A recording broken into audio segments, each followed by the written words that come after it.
دو جھگڑنے والوں کو دیوار کی نصیحت۔ یہ ایک عجیب واقعہ ہے جو بنی اسرائیل سے ہے، بنی اسرائیل کے زمانے کا ہے، اور یہ ایک کتاب بکھرے موتی ہے۔ اس میں سے میں اس کو بتا رہا ہوں کہ بنی اسرائیل میں سے ایک آدمی کا انتقال ہو گیا۔ انتقال کے وقت اس کے دو بیٹے تھے، اور ان دونوں کے درمیان گھر کی ایک دیوار کے تقسیم کے سلسلے میں زبردست جھگڑا ہو گیا، اور دونوں اس دیوار کی تقسیم کو لے کر آپس میں جھگڑنے لگے۔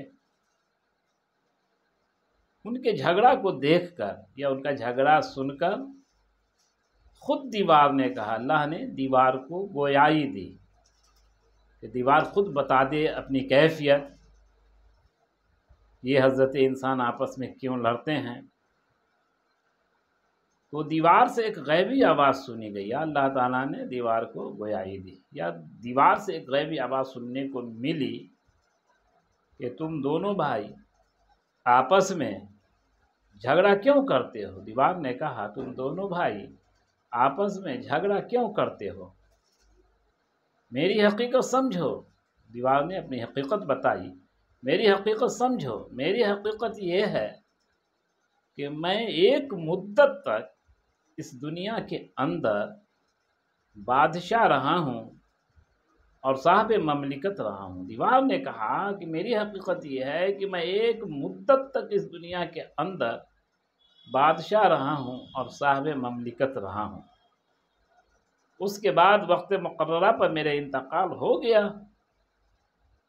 ہمارا انتقال ہونے کے بعد لوگوں نے مجھے دفن کیا، تو میرے بدن کے اجزاء مٹی کے ساتھ مل گئے، میرے بدن کے جو اجزاء تھے وہ مٹی کے ساتھ مل گئے، اور پھر اس مٹی سے کمہار نے مجھے گھڑے کی ٹھیکری بنا دی۔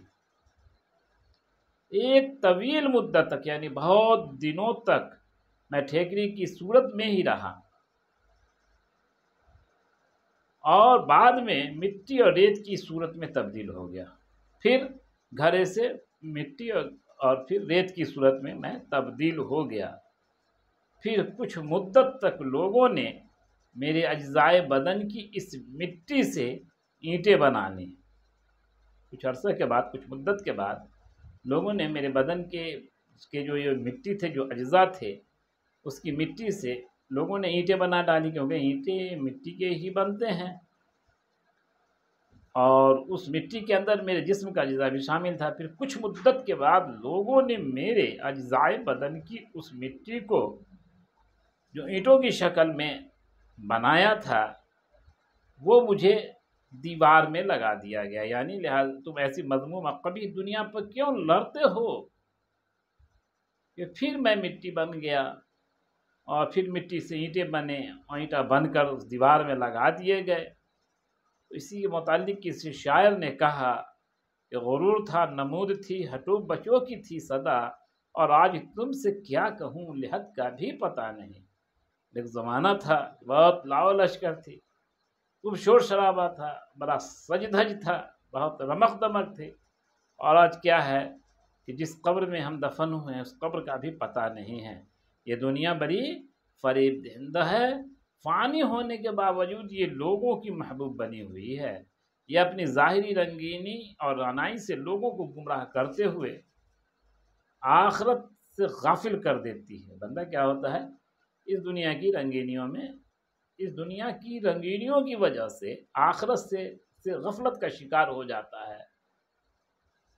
تو اللہ تعالیٰ مسلمانوں کے دلوں کو جنتی مسرات کے شوق سے ہم آگوش فرمائیں، اور واقعی اللہ رب العزت ہی ہمیں بخش دیں تو ہم بخشے جائیں، ورنہ جس طرح سے نفس، بری عادت اور برے وقت، برے حالات جس کے شکار ہم بنے ہوئے ہیں، ممکن ہے کہ اس برائی سے ہم باہر نکلیں۔ اگرچہ اس دیوار نے کتنی اچھی نصیحت کی کہ وہ بھی کبھی بادشاہ وقت تھا، مملکت اس کی تھی، وہ بھی انتقال ہوا، اور دیوار کی صورت میں آج پھر گھڑے کا ٹھیکرا بنا، کمہار کی ٹھیکرا بنا، اس کے بعد اینٹ بنا، اینٹ کے بعد پھر دیوار میں لگا دیا گیا۔